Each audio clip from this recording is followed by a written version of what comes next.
পবিত্র কালামে পাকের মধ্যে ইরশাদ করেন ইন্নাদ দীনা ইনদাল্লাহিল ইসলাম। আল্লাহ বলছেন আমার নিকটে সবচাইতে মনোনীত পছন্দনীয় ধর্ম হলো ইসলাম। আমরা সেই ইসলাম ধর্মের লোক। বেরাদার, ওই ইসলাম ধর্মকে আমরা কতটা ভালোবেসেছি বাবা। এক কথাই যদি বলার হুকুম দেন বা বলতে দেওয়া যায় আমাকে, তাহলে এক কথাই আমি বলে থাকি যে আমরা এই ইসলামকে অতটুকু ভালোবাসতে পারিনি যতটুকু মক্কার বেজান কাকর পাথর ইসলামকে ভালোবেসেছে। জি, নালায়েক আবু জেহেলের মতো লোকের বন্ধ মুষ্টির মধ্যে বেজান কাকর পাথর আমার নবীর মহব্বতে নবীর মধুমাখা কলমা পড়ে ইসলাম কবুল করে মুসলমান হয়ে গেছে। হযরতে গেরামি, যেহেতু ফয়জানে শুহাদায়ে কারবালা কনফারেন্স, যার জন্য আমি মদিনা শরীফের কয়েকটা কথা আপনারা জীবনীতে শুনেছেন, আমি ওদিকেই নিয়ে যাচ্ছি। আমার নবীর নাতি সৈয়দুস শুহাদা তাজদারে কারবালা শহীদে আজম হযরতে ইমাম হুসাইন রাদিয়াল্লাহু তাআলা আনহু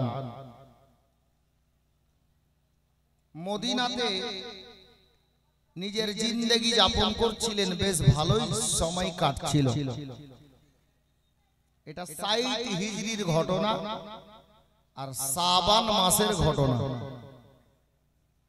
শাবান মাস অনেকে বুঝবেন না, যে মাসে হালুয়া রুটি হয়, সবে বারাত করি, ওই মাসটার নাম হলো শাবান মাস।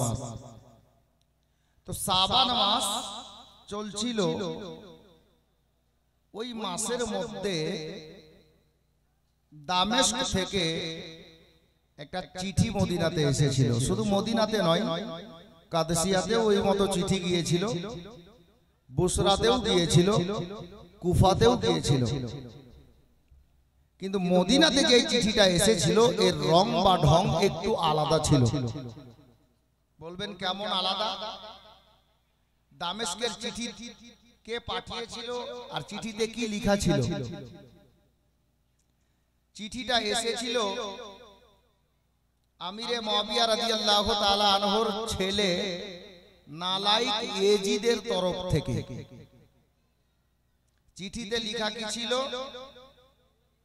এই শহরগুলোর গভর্নর জিনারা, ইনাদেরকে লেখা হয়েছিল যে ওগো মদিনার গভর্নর, কাদসিয়ার গভর্নর, বুসরার গভর্নর, আমার আব্বা হযরতে আমিরে মুআবিয়া যিনি বাদশা ছিলেন, উনি ইন্তেকাল করে গেছেন। এই খবরটা তোমরা নিজের শহরের সমস্ত লোকের কাছে পৌঁছিয়ে দাও, জানিয়ে দাও। আর সাথে লেখা ছিল যে আমার বাবার ইন্তেকালের পরে আমি ইয়াজিদ হয়েছি নতুন বাদশা। তো আমি নতুন বাদশা হিসাবে তোমাদেরকে নির্দেশ দিচ্ছি, অর্ডার দিচ্ছি যে তোমরা নিজের শহরের সমস্ত জনসাধারণকে আমার নামে বয়াত করো, মানে মুরিদ করো। পীর মুরিদি কথা শুনে অনেক মানুষের গায়ে আগুন লাগে। আমাদের এলাকাতেও খোঁজ করলে দু চারটা পাবেন এরকম শিক্ষিত বুদ্ধু। এই পীর মুরিদি কাজটা মাওলানা সাদিকুল ইসলাম সাহাব কিবলা মাওলানা হওয়ার পর বাহাদুরপুরে চালু হলো। জি না, বাহাদুরপুর জামে মসজিদের ইমাম আসলেন যখন, তখন চালু হলো। জি না, আমরা এখানে কেউ কালিমি বসে আছি, হুজুর মাসরুর মিয়া এলেন তো আপনার কি বলে পীর মুরিদি চালু হলো। জি না, হুজুর আশরাফুল আউলিয়া এলেন তো চালু হলো। জি না, খাজা গরিব নওয়াজ হিন্দুস্তানে 800 বছর আগে এসেছেন, উনি আসলেন তো পীর মুরিদি চালু হলো, তাও না। নবীর নিশানি হযরতে সৈয়দনা পীরানে পীর দস্তগীর রওশন জমির শেখ আব্দুল কাদের জিলানী বাগদাদে আসলেন তো পীর মুরিদি চালু হলো। জি না, 1400 বছর আগে থেকেই পীর মুরিদি চলে আসছে। আপনারা বলবেন যে আসমাউল তুমি কালকের ছেলে, শিক্ষিত লোককে বুদ্ধু বলছো। শুধু বুদ্ধু বলা যাবে না, পিওর মূর্খ আছে। জি, এ পীর মুরিদি এই মৌলভী মাওলানাদের বাপের ঘরের কথা না, আর গাউসো খাজা এসে চালু করিয়েছেন তাও না। নালায়েক যিনি, যে লোকটা শরীয়ত বিরোধী, হারামকে হালাল বলে, এই মত নালায়েক পীর মুরিদি করেছে। এদের যারা লিডার, ওদেরকে বলছি শোনো, তারিখগুলো তোমাদের লিডারের বাপ নালায়েক আজিজ। ও মুরিদ করতে বলেছে কার নামে? নিজের নামে। পারলে আগে খানদানকে ঠিক করো, পরে আমাদেরকে বলিও। আমরা ওটাই করছি যেটা সাহাবীদের সুন্নত আদায় হচ্ছে আমাদের। হযরতে গেরামি, আর একটু আগে চলি। আমি যেখানে বলছিলাম, তো পীর মুরিদি 1400 বছর আগে থেকে আসছে। চিঠিটা এলো কোথায়? কাদসিয়াতে, বুসরাতে, কুফাতে আর মদিনাতে। ওই তিনটা শহরকে সাইডে রাখছি কারণ সময় আমাকে রাখতে হবে খেয়াল। মদিনাতে যে চিঠিটা এসেছিল, ওই চিঠিটা এসে মদিনার গভর্নর, যার নাম কিতাবে লেখা আছে ওলীদ বিন উকবা, এই ওলীদ বিন উকবা নামক লোকটির নিকটে চিঠিটা এলো। এই চিঠিটাতে একটু কিছু আলাদা লেখা ছিল। কি লেখা ছিল? ওই কথাটুকু তো লেখা ছিলই, সাথে লেখা ছিল যে ওলীদ বিন উকবা মদিনাতে সমস্ত লোককে আমার নামে মুরিদ তো করবেই, তবে এদের মধ্যে তিনটা লোককে আগে মুরিদ করো। সেই তিনটা লোকের নাম চিঠিতে লেখা ছিল। কি? এক নম্বরে হযরতে হুসাইন ইবনে আলী, দ্বিতীয় নম্বরে হযরতে আব্দুল্লাহ ইবনে জুবাইর, আর তৃতীয় নম্বরে হযরতে আব্দুল্লাহ ইবনে উমর। ইনাদেরকে আগে মুরিদ করো। আর যদি ইনারা মুরিদ হতে না বলে দেয়, নাউজুবিল্লাহ, দেখুন সোচ, দেখুন দিমাগ, দেখুন কোথায় যাচ্ছে ওর ধারণা, এজিদের ধারণা। বলছে এরা যদি না বলে দেয়, প্রয়োজন হলে গর্দান কেটে দাও। আর তা যদি তুমি না করো, প্রয়োজন যদি পড়ে যায়, তাহলে আমি ইয়াজিদ যুদ্ধের ঘোষণাও করতে পারি। ইতি সিগনেচার সই এজিদ করে দিয়ে চিঠি পাঠিয়ে দিয়েছে। চিঠি চলে এসেছে কোথায়? মদিনাতে। অনেক কথা ছাড়তে হচ্ছে সময়ের জন্য। চলে এসেছে মদিনাতে। মদিনাতে যখন চিঠিটা পাওয়া গেল ওলীদ বিন উকবার নিকটে, তো ওলীদ বিন উকবা কি করলো? সরকারি দুটো লোক পাঠালো কোথায়? আমার হুসাইন ইবনে আলীকে ডাকার জন্য। আপনার দিনের বেলার ঘটনা এটা। হযরতে ইমাম হুসাইনের দরজায় ওই সিপাহী দুটি, সরকারি কর্মচারী দুটি গিয়ে আওয়াজ দিলেন, হুজুর বাড়িতে ছিলেন, বেরিয়ে এলেন। কে বাবা? বলে হুজুর আমরা সরকারি লোক ওলীদ বিন উকবার দরবার থেকে এসেছি, আপনাকে ওলীদ বিন উকবা ডেকে পাঠিয়েছেন গভর্নর হাউসে।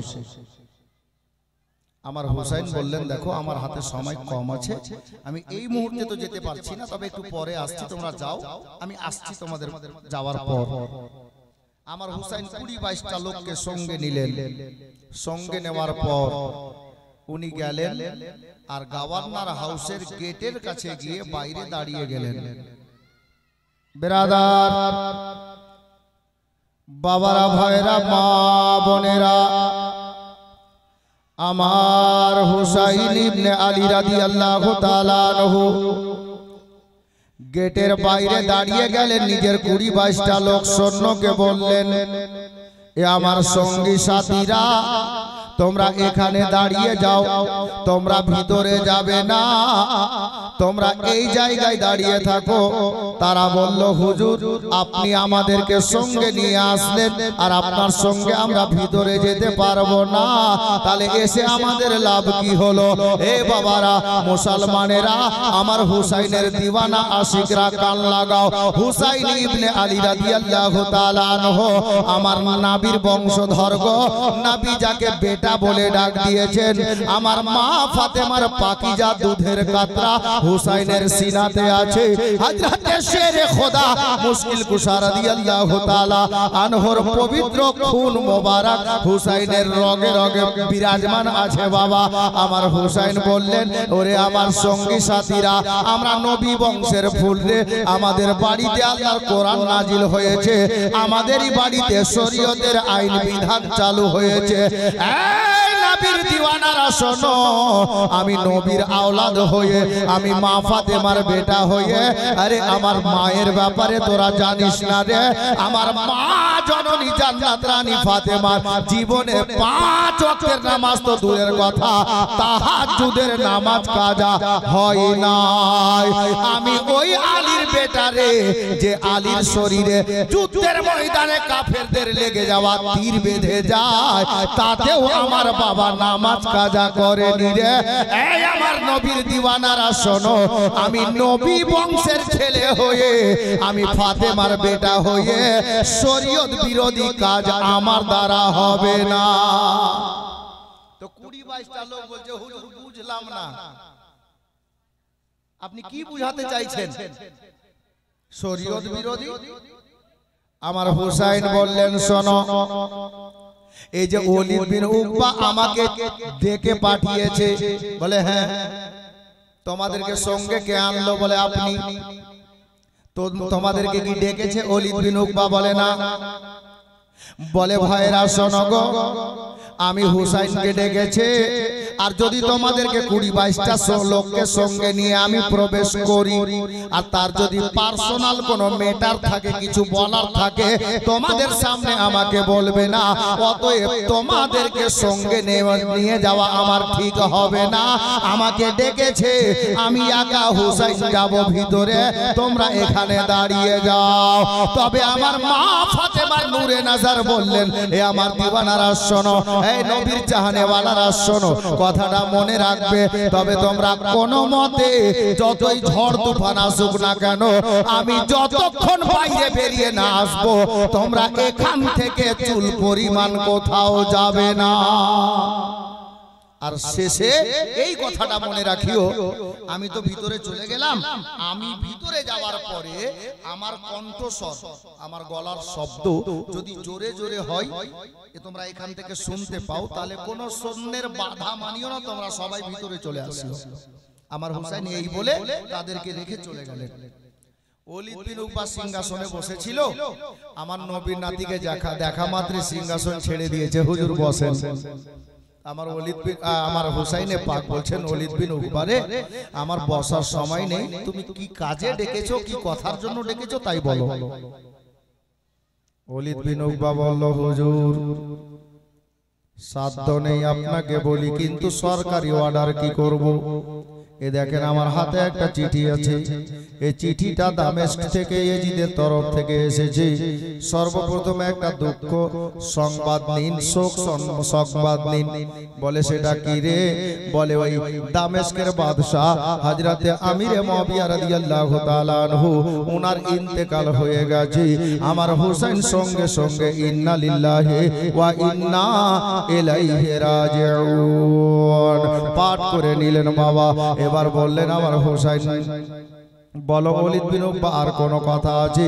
বলে হুজুর চিঠিতে লেখা আছে ইয়াজিদ এখন নতুন বাদশা হয়েছে, আর নতুন বাদশার অর্ডার হলো এই মদিনার সমস্ত লোককে তার নামে বয়াত করতে অর্ডার করেছে, আমাকে মুরিদ বানাতে বলেছে। হুজুর গো, তাদের মধ্যে খাস করে 3টা লোকের নাম এই পত্রতে, এই চিঠিতে লিখে পাঠিয়েছে হুজুর। তাদের মধ্যে আপনার নামখানা সর্বপ্রথমে আছে, দ্বিতীয় নম্বরে হযরতে আব্দুল্লাহ ইবনে জুবাইর, অর্থাৎ জুবাইরের বেটা আব্দুল্লাহর নাম আছে, আর তৃতীয় নম্বরে আব্দুল্লাহ ইবনে উমর, মানে উমরের বেটা আব্দুল্লাহর নামটা লেখা আছে। হুজুর গো, চিঠিতে লেখা আছে হুজুর, যদি আপনারা না বলে দেন আমি কি করব, আপনি ফয়সালা দেন না হুজুর। দেখেন চিঠিতে লেখা আছে, না বলে দিলে গর্দান কেটে নাও, আর যদি আমি তা না করি তাহলে প্রয়োজন হলে ইয়াজিদ যুদ্ধের ঘোষণা করে দিতে পারে। এই কটা কথা বলার জন্য আপনাকে ডেকেছি। আমার হুসাইন ইবনে আলী চিন্তা করলেন, মাওলা আমাদের চেয়ারের দরকার নাই, প্রয়োজনে চেয়ার আমরা লোকের কাছে পৌঁছে দিই, চেয়ারের দরকার নাই। ইয়াজিদকে নিজের ইমাম বলে মেনে নিতাম, ইয়াজিদের হাতে হাত দিয়ে মুরিদ হয়ে যেতাম, কিন্তু ইয়াজিদের হাতে মুরিদ আমি হুসাইন কি করে হব? ইয়াজিদ 5 ওয়াক্তের নামাজ পড়ে না, রোজার মাসে রোজা রাখে না, যাকাত ওয়াজিব হলে যাকাত দেয় না।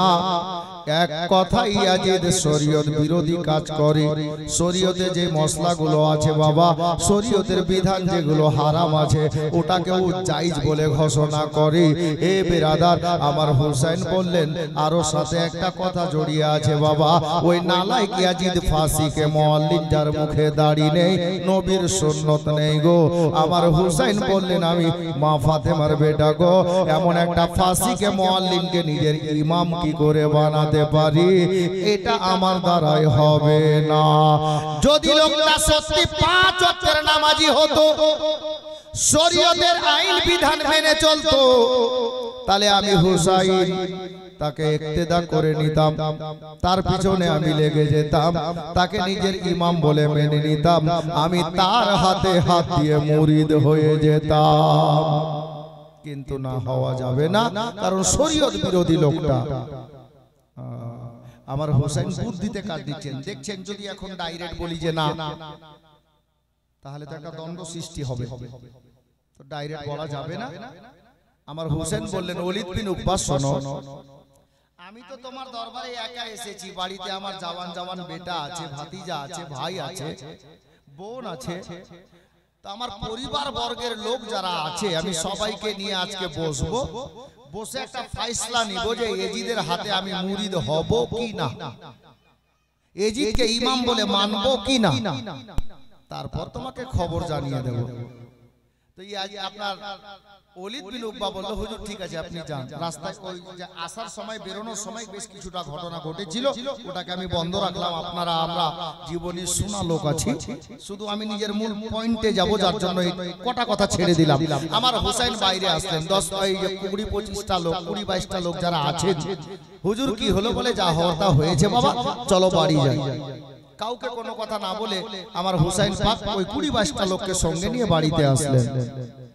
সন্ধ্যাবেলা আবার গভর্নর হাউসে আলোচনা হয়ে আমার হুসাইনকে ডাকতে পাঠানো হলো।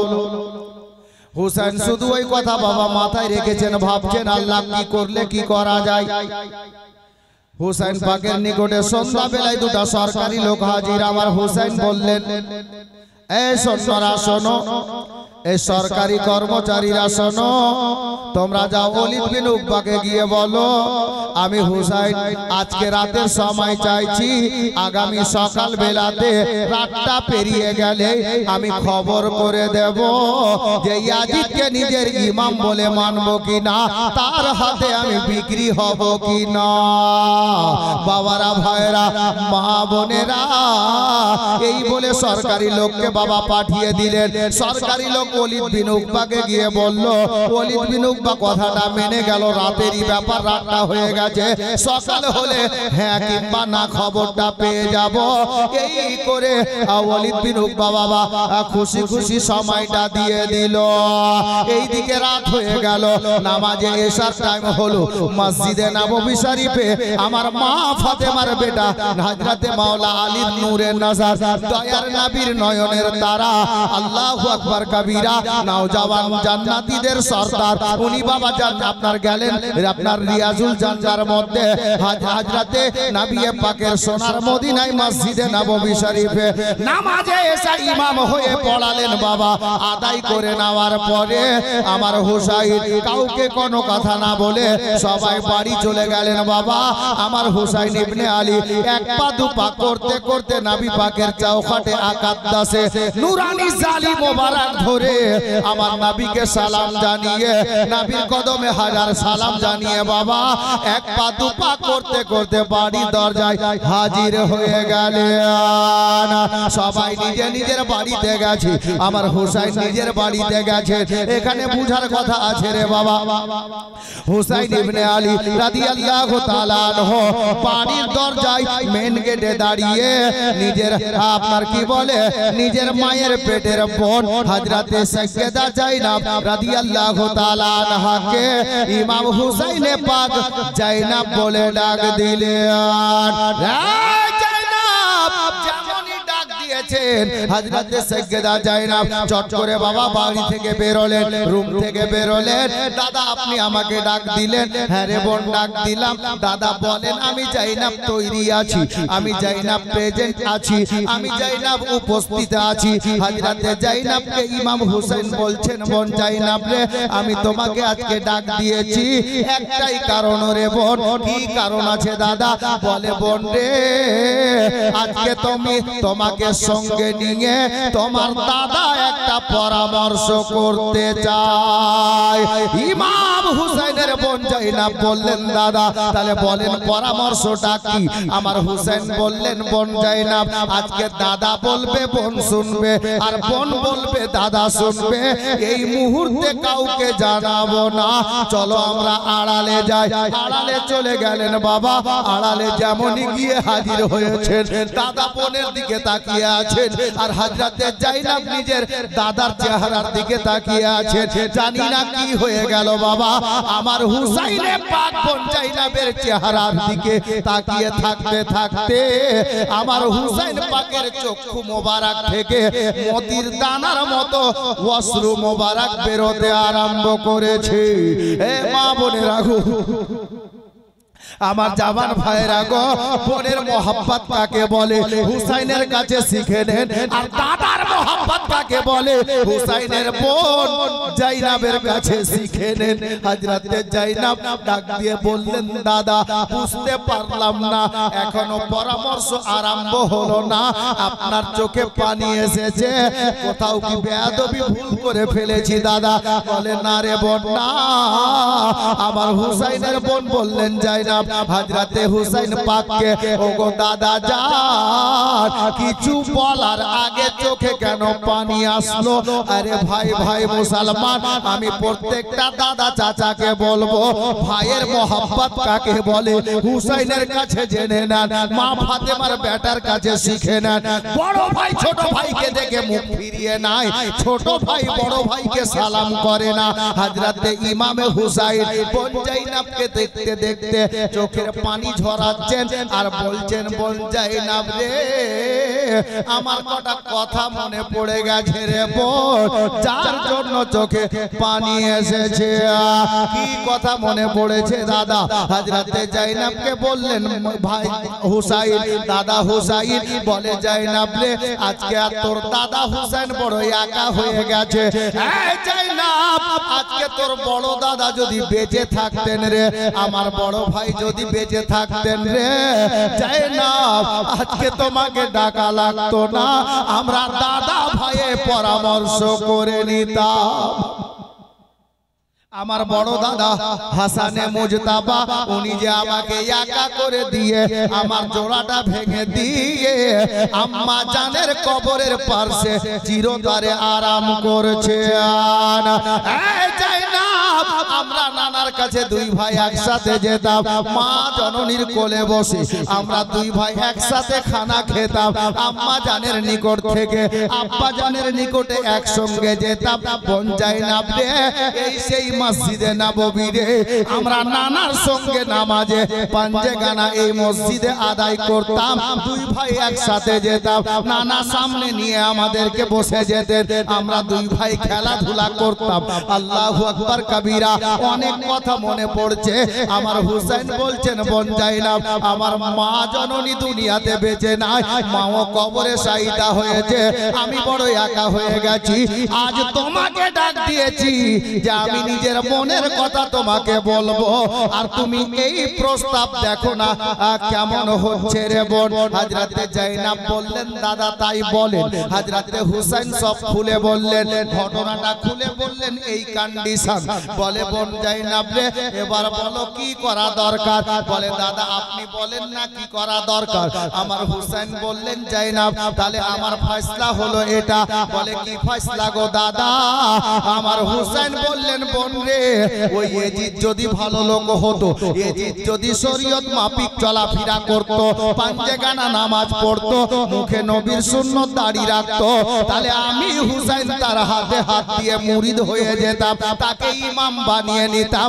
কিন্তু খবরদার, আমি হুসাইন তাকে ইমাম বানাতে পারবো না, কারণ শরীয়ত বিরোধী লোকটা নামাজের ধার ধারে না, যেটা জেনা বলে শরীয়তে হারাম আছে ওটাকে জায়েজ বলে, সুদ খাওয়া শরীয়তে হারাম ওই লোকটা সুদ খাওয়া জায়েজ বলে। হে বেরাদার, হুসাইনে পাক বললেন আমি ওই মতো লোককে ইমাম বানাতে পারি না। তো হযরতে হুসাইনের বোন বলছে দাদা আপনি পারেন না, ভালো কথা, এখানে আর বলার কি আছে? বলে বোন ওটাই তো মশলা। কি দাদা? বলে সে চিঠিতে লিখেছে যদি না বলে দিই প্রয়োজন হলে তলোয়ার চালাও, আর না হলে যুদ্ধের ঘোষণা হতে পারে। তা আমার জাইনাব হুসাইনেরই তো নিজেরই বোন, মা ফাতেমার দুধের পবিত্র পাকিজা কাতরা হুসাইনের মধ্যে আছে, জাইনাবের মধ্যে ওই পাকিজা দুধের কাতরা আছে। হযরতে হুসাইনের দেহে আপনার মাওলা আলীর রক্ত মোবারক বিরাজমান, ওই রক্ত তো জাইনাবের শরীরেও আছে। আল্লাহু আকবার কবীরা। হযরতে জাইনাব বলছেন দাদা আপনি বলতে কি চাইছেন? বলে বোন রে আমি বলতে চাইছি এই মদিনাতে বোধহয় আর থাকা যাবে না। কেন? গলা কাটতে বলেছে যার জন্য? বলে না। কেন মদিনা ছাড়বেন? এজিদকে নিজের ইমাম বলে মানবেন না তাই? বলে হ্যাঁ। তার মানে কি আপনি ভয়ে মদিনা ছাড়বেন? ইসলামকে আপনি ভালোবাসেন না? বলে জানের চাইতে বেশি। হুসাইন বলছেন জানের চাইতে বেশি।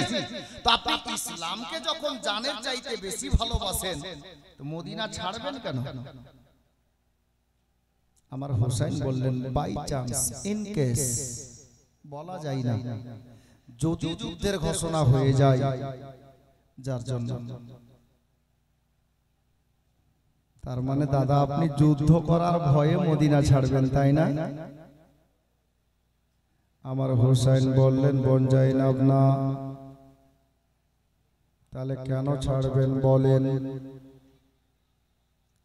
আমার হুসাইন বললেন বোন জাইনাব রে, এই সোনার মদিনাতে আমার ছোট ভাইয়ের কবর আছে, ছোট বোনের কবর আছে, আমার কয়েকজন নানি জানের কবর আছে, নবী পাকের 4 ইয়ারের মধ্যে 3 জন সাহাবিয়ে রাসূল, খাস করে হযরতে আবু বকর, ওমর এবং হযরতে মাওলা আলী, এই 3টা হস্তি এই মদিনাতে আছেন। আর খাস করে এই মদিনাতে জান্নাতুল বাকি কবরস্থানের মধ্যে আমার নিজের বড় ভাই আরাম করছেন, আর আমার জান্নাত রানী জননী নবী নন্দিনী আমাদের মা ফাতেমার কবর শরীফটা আছে। আর সব থেকে বড় কথা হলো এটা, এই মদিনাতে আমার দয়ার নবীর রওজা শরীফ আছে, আমার মায়ের নবী আরাম করছেন রে বোন। এ বোন জাইনাব শোনো, ইসলামকে তোর দাদা কতটা ভালোবাসে জানো রে? কত ভালোবাসেন দাদা? তাহলে শুনে রাখো বোন জাইনাব, এই ইসলাম ধর্মের জন্য তোমার দাদা হুসাইনকে দরকার যদি পড়ে যায় 22 বছরের বেটার কুরবানি দেবে। যদি দরকার চলে আসে 19 বছরের ভাতিজার গর্দান কাটিয়ে দেবে। যদি দরকার পড়ে যায় হযরতে আব্বাস আলম বারদার ভাইয়ের বাজু কাটিয়ে দেবে। যদি দরকার পড়ে যায় রে বোন 6 মাসের বেটার কুরবানি দেবে। আর তাতেও যদি না হয় ইসলামের পতাকা উঁচু রাখার জন্য প্রয়োজন হলে তোমার দাদা হুসাইন নিজের গলা কাটিয়ে দেবে, ইসলামের পতাকা নিচা হতে দেবে না। জাইনাব বললেন দাদা যখন এত বড় কথা তো মদিনা ছাড়বেন কেন? হুসাইন বললেন বোন রে, এই কথাটাই বোঝাতে চাইছিলাম, খোদা না খাস্তা যদি যুদ্ধের এলান হয়ে যায় আমি হুসাইন যুদ্ধ করার জন্য 24 ঘন্টা তৈরি থাকবো। বন জাইনাব শোনো রে, আমি এই জন্য মদিনা ছাড়তে চাইছি রে। নবীর দিওয়ানা দিওয়ানিদের কবর শরীফ মদিনাতে আছে। আমার জান্নাত রানী মা আরাম করছেন, বড় ভাই ছোট ভাই আরাম করছেন। এদের কবরে যা হবে হবে। চুল পরিমাণে যদি আমার নবী পাকের রওজা মোবারকের কোন আপনার জালিমের দলেরা যুদ্ধ করতে গিয়ে বেয়াদবি করে দেয়, আমি হুসাইন বেটার কুরবানি দিয়ে সয়ে নিতে পারবো রে।